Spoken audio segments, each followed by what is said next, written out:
ಸ್ವಾಮೀಜಿಗಳು 9 ಅಂಶಗಳನ್ನು ಹಾಕಿದ್ದಾರೆ ಆ ಲೆಟ್ರಲ್ಲಿ. 9 ದಿವಸಕ್ಕೆ ಒಂದೊಂದು ಅಂಶ. ಇವು ಮೊನ್ನೆ ಹೇಳ್ತಾ ಇದ್ರಿ ಇವೆಲ್ಲ ನವಗ್ರಹಗಳಿದ್ದಂಗೆ ಅಂತ. ಆ ನವಗ್ರಹಗಳಿಗೆ ಒಂದು ಸಮಾಜವನ್ನು ಕನೆಕ್ಟ್ ಮಾಡಿದ್ದಾರೆ. ಸಮಾಜ ಹೆಂಗಪ್ಪ ಅಂದರೆ ಈಶ್ವರ ದೇವರಿದ್ದಂಗೆ. ಈ ನವಗ್ರಹಗಳು ಕಣ್ಣಿಗೆ ಕಾಣಲ್ಲ, ಬಟ್ ಈಶ್ವರ ಕಾಣಿಸುತ್ತೆ. ಈ ಸಮಾಜ, ನಾನು ಈ ನವಗ್ರಹಗಳಲ್ಲಿ ಶಿಕ್ಷಣ, ಆರೋಗ್ಯ, ಕೃಷಿ, ನ್ಯಾಯ ಎಲ್ಲವೂ ಬರುತ್ತೆ. ಬಟ್ ಸಮಾಜ ಇದೆಯಲ್ಲ ಕಣ್ಣಿಗೆ ಕಾಣಿಸುತ್ತೆ. ಈ ಪ್ರತಿದಿನ ನಾನು ಸಮಾಜ ನೋಡ್ತೀನಿ DC ಆಗಿ.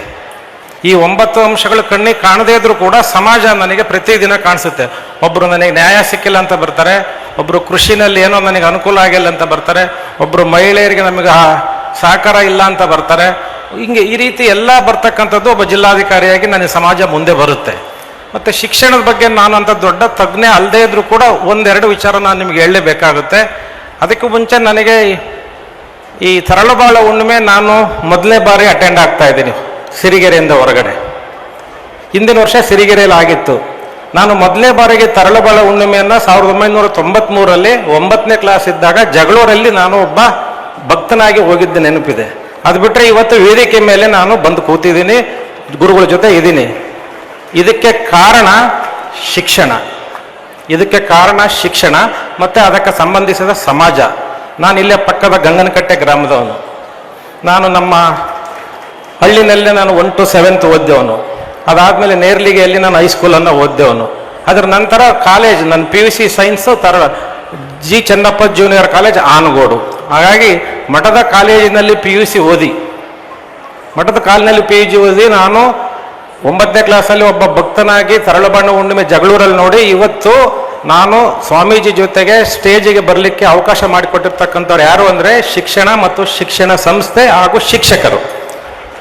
ಅನೇಕ ಬಾರಿ ನಾವು ಶಿಕ್ಷಕರ ಮೇಲೆ ಹೇಳ್ತಾ ಇರ್ತೀವಿ, ಶಿಕ್ಷಣ ಸರಿಯಾಗಿ ಪಾಠ ಮಾಡ್ತಾ ಇಲ್ಲ, ಆ ಶಾಲೆ ಬಿಲ್ಡಿಂಗ್ ಸರಿ ಇಲ್ಲ ಅಂತೇಳಿ. ಶಾಲೆ, ಶಿಕ್ಷಕರು ಮತ್ತು ಶಿಕ್ಷಣ ಡಿಪೆಂಡ್ ಆಗಿರ್ತಕ್ಕಂಥದ್ದು ನಿಮ್ಮ ಮಕ್ಕಳ ಮೇಲೆ. ನೀವು ಮಕ್ಕಳನ್ನು ಯಾವ ರೀತಿ ಸಂಸ್ಕೃತಿ ಸಂಸ್ಕಾರ ಬೆಳೆಸ್ತೀರಿ ಅದ್ರ ಮೇಲೆ ಮಕ್ಕಳಿಗೂ ಶಿಕ್ಷಣ ಕಳೀತಾರೆ.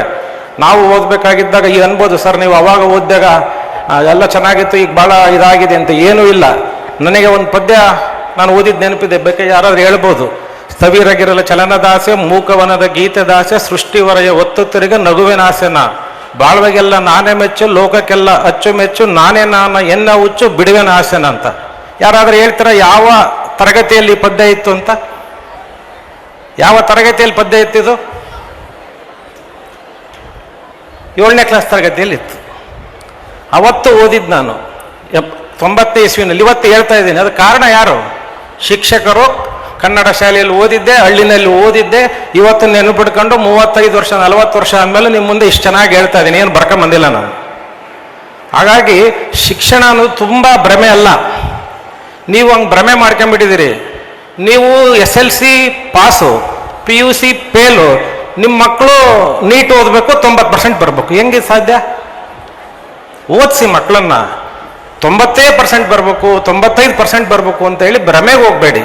ನೀವು ಫೇಲ್ ಆಗಿದ್ರು ಕೂಡ ಒಳ್ಳೆಯ ಶಿಕ್ಷಣ ಕಲಿಸಿ, ಮನೆಯಲ್ಲಿ ಒಳ್ಳೆಯ ಒಂದು ಸಂಸ್ಕೃತಿಯ ಸಂಸ್ಕಾರ ಕಲಿಸಿ, ಮಕ್ಕಳು ಎಷ್ಟು ಚೆನ್ನಾಗಿ ಓದ್ತಾರೆ ಅಷ್ಟು ಓದಲಿ. 40-50% ಬಂದರೆ ಯಾರು ದಡ್ರಲ್ಲ. 40-50% ಯಾರು ದಡ್ರಲ್ಲ. ನನ್ನ ಹತ್ರ ಬರ್ತಾ ಇರ್ತಾರೆ ಭಾಳ ಜನ. ನಾನು ಒಂದು ಸಣ್ಣ ಉದಾಹರಣೆ ಹೇಳ್ತೀನಿ. ನಮ್ಮ ಗುರುಗಳು ಭರಮಸಾಗರದಂಥ ಒಬ್ಬ ಭಕ್ತರ ಮನೆಗೆ ಬರ್ತಾರೆ. ಬಂದಾಗ ಅವರು ಯಜಮಾನ್ರು ಹೇಳ್ತಾರೆ, ಎಷ್ಟು ಜನ ಮಕ್ಕಳು ಅಂತ ಸ್ವಾಮೀಜಿಗಳು ಕೇಳಿದಾಗ 3 ಜನ ಮಕ್ಕಳು. ಏನು ಮಾಡ್ತಾ ಇದ್ದಾರೆ? ಒಬ್ಬರು ಮೆರಿಟ್ ಸ್ಟೂಡೆಂಟ್, ಡಾಕ್ಟ್ರು ಓದಿದ, ಅವ್ರು ಡಾಕ್ಟ್ರಿನ ಮದುವೆದ, ದಾವಣಗೆರೆಯಲ್ಲಿ MCC ಬ್ಲಾಕಲ್ಲಿ ಅವರಿಬ್ಬರು ತಂದೆ ತಾಯಿ ಟೀಚರು, ಅವರು ಈಗ ಫಾರಿನ್ನಲ್ಲಿ ಇಬ್ಬರು ಡಾಕ್ಟರ್ ಆಗಿದ್ದಾರೆ. 2ನೇ ಮಗ ಚೆನ್ನಾಗಿ ಓದಿದ, ಅವನು ಒಳ್ಳೆ ಆಫೀಸರ್ ಆದ, ಅವನ ಹೆಂಡತಿ ಕೂಡ ಅವರು ಒಳ್ಳೆ ಬಿಸ್ನೆಸ್ ಮ್ಯಾನ್ ದಾವಣಗೆರೆ ಮಂಡಿಪೇಟೆನಲ್ಲಿ. ಅಯ್ಯಮ್ಮ ಅವರು ಬೆಂಗಳೂರಲ್ಲಿ ಕೆಲಸ ಮಾಡ್ತಾ ಇದ್ದಾರೆ. ಮುಗೀತು. 3ನೇ ಮಗನ ಸುದ್ದಿ ಮಾತಾಡೋದೇ ಇಲ್ಲ. ಸ್ವಾಮೀಜಿಗಳು ಕೇಳ್ತಾರೆ, ಇವನು ಯಾರು ಮತ್ತೆ ಅಂತೇಳಿ. ಇಲ್ಲ, ಅವ್ನು 3ನೇ ಮಗ.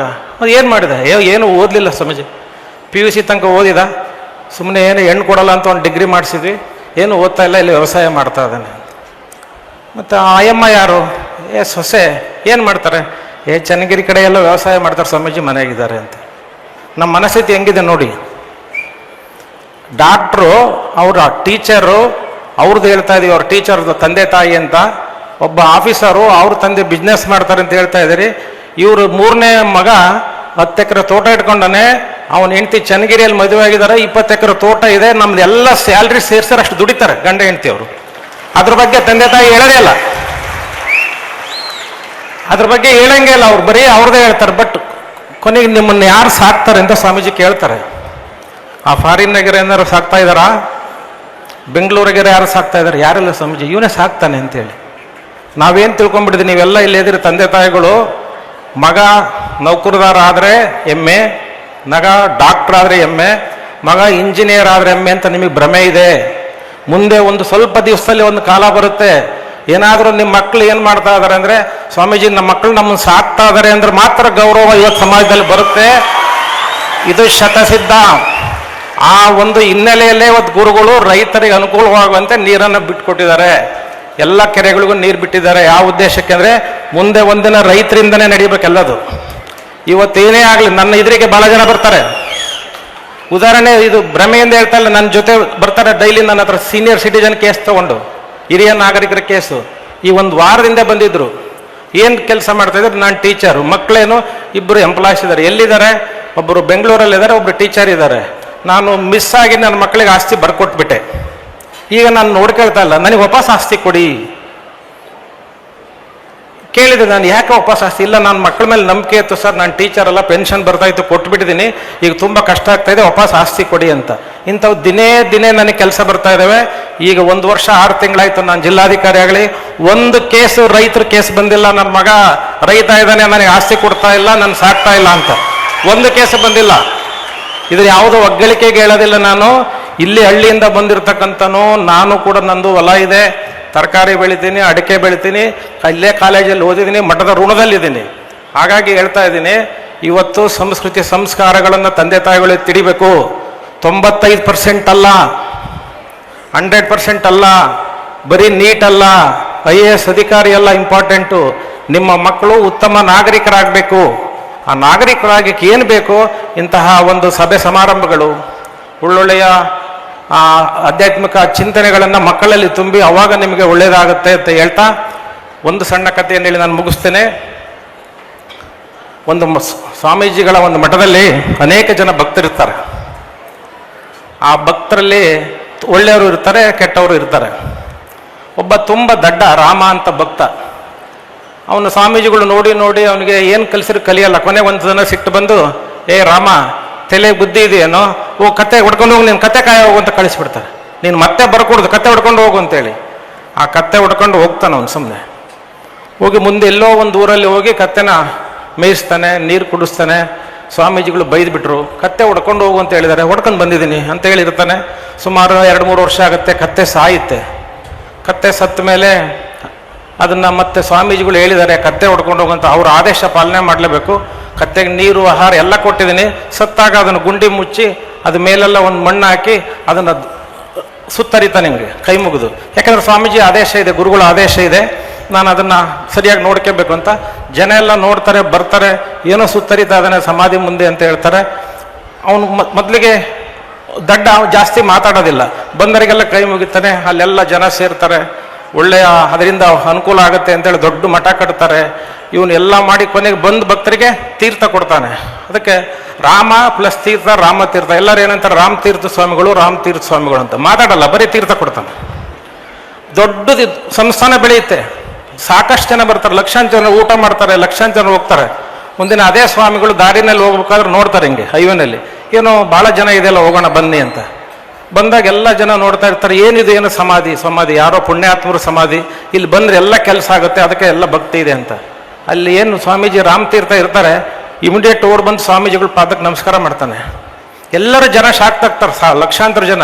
ಏನಪ್ಪ ನಾವೆಲ್ಲ ಇಲ್ಲಿ ನಮಸ್ಕಾರ ಮಾಡ್ತೀವಿ, ಇವ್ರು ನಮಸ್ಕಾರ ಮಾಡ್ತಾ ಇದ್ದಾರೆ ಅಂತ. ಅವ ನಮಸ್ಕಾರ ಮಾಡಿ, ಸ್ವಾಮೀಜಿ ನಾನು ನೀವು ಬೈದಿದ್ರಲ್ಲ, ಕತ್ತೆ ಹೊಡ್ಕೊಂಡು ಕತೆ ಯಾಕೆ ಹೋಗೋ ನೀವು ಬುದ್ಧಿಯಾಗಿಲ್ಲ ಅಂತ. ಅವನು ನಮ್ಗೆ ಬಂದಿದ್ದು, ಮತ್ತು ನೀವು ಹೇಳಿದ್ರಿ, ನಾನು ಹೊಡ್ಕೊಂಬಂದೆ, ಅದು ಸತ್ತೋಯ್ತು, ಯಾರೋ ಸಮಾಧಿ ಮಾಡಿದ್ರು, ನಾನು ಸ್ವಾಮಿ ಮಾಡಿದರೆ, ನಾನು ಸ್ವಾಮಿ ಅಲ್ಲ ನಿಮ್ಮ ಶಿಷ್ಯ ಅಂತ. ಇಂತಹ ಅನೇಕ ಶಿಷ್ಯರು ಹಿರಿಯ ಜಗದ್ಗುರುಗಳ ಕೈಯಲ್ಲಿ ಆಗಿ ಇವತ್ತು ಕೋಟ್ಯಾಧೀಶರಾಗಿದ್ದಾರೆ, ಬಿಸ್ನೆಸ್ ಮನ್ ಆಗಿದ್ದಾರೆ, ರಾಜಕೀಯ ಆಗಿದ್ದಾರೆ, ಅನೇಕ ಜನ ನನ್ನಂಥ ಅಧಿಕಾರಿಗಳಾಗಿದ್ದಾರೆ. ಇದು ಹಿರಿಯ ಜಗದ್ಗುರುಗಳ ಕೈಯಲ್ಲಿ ಆದಂಥ ಎಲ್ಲ ಜನ. ಅವಾಗ ಅದರಲ್ಲಿ ಏನು ಅರ್ಥ ಬರುತ್ತೆ ಅಂದರೆ, ಆ ಭಕ್ತ ದಡ್ಡ ಆಗಿದ್ರು ಕೂಡ ಅವನಿಗೆ ಗುರುಗಳ ಆದೇಶ ಪಾಲನೆ ಮಾಡ್ತಾನೆ. ಅವ್ರು ಕೊಟ್ಟಿರ್ತಕ್ಕಂಥ ಒಂದು ವಸ್ತುವಿನ ಮೇಲೆ ಪ್ರೀತಿ ಅಂತಃಕರಣೆ ಇರುತ್ತೆ, ಗುರುಗಳು ಹೇಳಿದ್ದ ಮಾತಿನಲ್ಲಿ ವಿಶ್ವಾಸ ಇರುತ್ತೆ, ಮತ್ತೆ ಅಲ್ಲಿ ಅದನ್ನು ಗೌರವಯುತವಾಗಿ ಒಂದು ಸಂಸ್ಕಾರ ಮಾಡ್ತಾನೆ ಕತ್ತೆಗೆ, ಮತ್ತು ಬಂದ ಜನಕ್ಕೆಲ್ಲ ಒಂದು ಒಳ್ಳೆಯ ಪ್ರೀತಿಯನ್ನು ಮಾಡ್ತಾನೆ. ಇಷ್ಟೆಲ್ಲ ಮಾಡಿದ್ರು ಕೂಡ ಅವನಿಗೆ ಅಹಂಕಾರ ಬರೋದಿಲ್ಲ. ಕೊನೆಗೆ ಗುರುಗಳು ಬಂದಾಗ ಅವ್ರಿಗೆ ನಮಸ್ಕಾರ ಮಾಡಿ, ನಾನು ನಿಮ್ಮ ಶಿಷ್ಯ ಕತ್ತೆಕಾಯಿ ಅಂತ ಹೇಳಿದ್ರಲ್ಲ ಆ ಶಿಷ್ಯ ಅಂತ ಹೇಳ್ತಾನೆ. ಅಂತಹ ಒಂದು ಅನೇಕ ಶಿಷ್ಯರನ್ನು, ಅನೇಕ ಜನಗಳನ್ನು ಶ್ರೀಮಠ ಇವತ್ತು ಬೆಳೆಸಿದೆ. 100 ವರ್ಷಗಳಿಂದ ಇತಿಹಾಸದಲ್ಲಿ ಈ ಒಂದು ಕೆಲಸವನ್ನು ಮಾಡಿದೆ. ಆ ಮಠದಲ್ಲಿ ನಾವು ಕೂಡ ಓದಿದ್ದೀವಿ ಅನ್ನೋದು ನಮಗೆ ತುಂಬ ಹೆಗ್ಗಳಿಕೆ ಇದೆ. ಅದಕ್ಕಾಗಿ ನಾವು ಯಾವತ್ತೂ ಕೂಡ ಮಠಕ್ಕೆ ಚಿರಋಣಿಯಾಗಿರ್ತೇವೆ. ಮುಂದುವರೆದು ತಾವೆಲ್ಲರೂ ಕೂಡ ಈ ರೀತಿಯ ಒಂದು ಸಭೆ ಸಮಾರಂಭಗಳಿಗೆ ಬಂದಿದ್ದೀರಿ. ತಮ್ಮ ಜೀವನದಲ್ಲಿ ನೆಮ್ಮದಿ ಇರಲೇಬೇಕು ಅಂದರೆ 2 ಮಾತ್ರ ನೆಮ್ಮದಿ ಇಟ್ಕೊಳ್ಳಿ. ಈ ಎಲ್ಲ ಶಿಕ್ಷಣ, ಆರೋಗ್ಯ ಏನಿದೆವಲ್ಲ ಇವೆಲ್ಲ ಹೊರಗಿನವು, ಒಳಗಿನವು ಭಾಳಷ್ಟಿದೆ. 2 ಆ 2 ನೀವು ಮನದಲ್ಲಿ ನೀವು ಮಾಡ್ಕೊಂಡ್ರೆ ನಿಮ್ಮ ಜೀವನ ಸಾರ್ಥಕವಾಗುತ್ತೆ. ಒಂದನೇದಾಗಿ, ಯಾವ ಮನೆಯಲ್ಲಿ ಗಂಡು ಮಕ್ಕಳು ಕೆಟ್ಟ ಚಟ ಮಾಡಬಾರ್ದು. ಒಂದು ಮಾಡಿದರೆ 50% ನಿಮ್ಮ ಫ್ಯಾಮಿಲಿ ಸೇಫ್. 2ನೇದು, ಮನೆಯಲ್ಲಿ ಅತ್ತೆಯೇ ಯಜಮಾನಿಕೆ ಮಾಡಬೇಕು. ಒಂದು ವೇಳೆ ಅತ್ತೆಗೆ ವಯಸ್ಸಾಗಿದ್ದರೆ ಸೊಸೆ ಯಜಮಾನಿಕೆ ಮಾಡಬೇಕು. ಯಾವುದೇ ಕಾರಣಕ್ಕೂ ಮನೆ ಮಗಳು ಯಜಮಾನಿಕೆ ಮಾಡಬಾರ್ದು. ಮನೆ ಮಗಳು ಯಜಮಾನಿಕೆ ಯಾವಾಗ ಮಾಡ್ತಾರೆ ಅವತ್ತು ನಿಮಗೆ ಮನೆಯಲ್ಲಿ ಸಂಪೂರ್ಣವಾಗಿ ಸಂಸಾರ ಹಾಳು. ಈಗೇನು ಡಾಕ್ಟರ್ ಹೇಳಿದಾರಲ್ಲ, ಕಣ್ಣು ಹೋಗ್ತವೆ, ಕಿವಿ ಹೋಗ್ತವೆ, BP, ಶುಗರು ಏನು ಬರಬಾರ್ದು ಎಲ್ಲ ಬರುತ್ತೆ. ನೀವು ಯೋಚನೆ ಮಾಡಿ, ಇಲ್ಲೆಲ್ಲ ಹೆಣ್ಮಕ್ಳಿದ್ದೀರಿ, ಯಾವ ಮನೆಯಲ್ಲಿ ಅತ್ತೆ ಅಥವಾ ಸೊಸೆಯವರು ಯಜಮಾನಿಕೆ ಮಾಡ್ತಾ ಇದ್ದಾರೆ ಆ ಮನೆಗಳು ಭಾಳ ಸಂತೋಷವಾಗಿದ್ದಾವೆ, ಸದೃಢವಾಗಿದ್ದಾವೆ ಆರ್ಥಿಕವಾಗಿ. ಯಾವ ಮನೆಯಲ್ಲಿ ಕೊಟ್ಟು ಮಗಳು ಬಂದು ಯಜಮಾನಿಕೆ ಮಾಡ್ತಾಳೆ ಆ ಮನೆ ಯಾವತ್ತೂ ಕೂಡ ನೆಮ್ಮದಿಯಾಗಿರೋದಿಲ್ಲ ಅಂತ ಹೇಳ್ತಾ, ನನಗೆ ಅವಕಾಶ ಕಡಿಮೆ ಇರೋದ್ರಿಂದ ಹೆಚ್ಚಿನ ಮಾಹಿತಿಯನ್ನು ಮತ್ತೊಂದು ಸಲ ತಮ್ಮ ಜೊತೆ ಸಿಕ್ಕ ನಾನು ಮಾತಾಡ್ತೀನಿ ಅಂತ ಹೇಳ್ತಾ, ಎಲ್ಲರಿಗೂ ಒಳ್ಳೆಯದಾಗಲಿ. ಜೈ ತರಳು ಬಾಳು.